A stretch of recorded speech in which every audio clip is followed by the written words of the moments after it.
नमस्कार, मैं प्रिंस मौर्य और आप देख रहे हैं प्रिंस विद ट्रुथ। रात के बज रहे हैं 10:30 और मैं पढ़ रहा था कविताएं।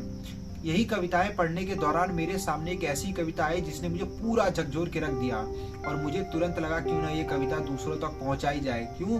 क्योंकि ये कविता है ही इतनी मार्मिक, इतनी दिल दुखा देने वाली और सच्चाई से रूबरू करवाने वाली, तो मुझे लगा क्यों ना ये दूसरों तक पहुंचाई जाए।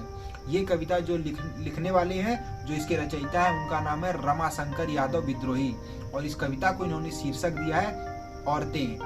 तो कविता मैं शुरू करता हूँ और आप बहुत ध्यान से सुनिएगा। अगर आपके पास दिल है तो वो दिल पसीज जाना चाहिए, दिल में चोट लगनी चाहिए और दिल दुखना भी चाहिए, क्योंकि इस कविता में दर्द है। कुछ औरतों ने अपनी इच्छा से कुएं में कूदकर जान दी थी, ऐसा पुलिस के रिकॉर्डों में दर्ज है। और कुछ औरतें चिता में जलकर मरी थी, ऐसा धर्म की किताबों में लिखा है। मैं कवि हूँ, करता हूँ, क्या जल्दी है। मैं एक दिन पुलिस और पुरोहित दोनों को एक साथ औरतों की अदालत में तलब कर दूंगा और बीच की सारी अदालतों को मनसूख कर दूंगा। मैं उन दावों को भी मनसूख कर दूंगा जिन्हें श्रीमानों ने औरतों और बच्चों के खिलाफ पेश किया है। मैं उन डिग्रियों को निरस्त कर दूंगा जिन्हें लेकर फौजें और तुलबा चलते हैं। मैं उन वसीयतों को खारिज कर दूंगा जिन्हें दुर्बल ने भुजबल के नाम की होंगी।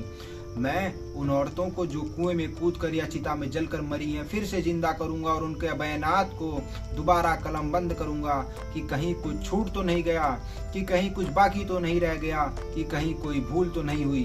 क्योंकि मैं उन औरतों के बारे में जानता हूँ जो अपने एक बित्ते के आंगन में अपनी 7 बित्ते की देह को ता जिंदगी समोए रही और कभी भूल कर बाहर की तरफ झांका भी नहीं।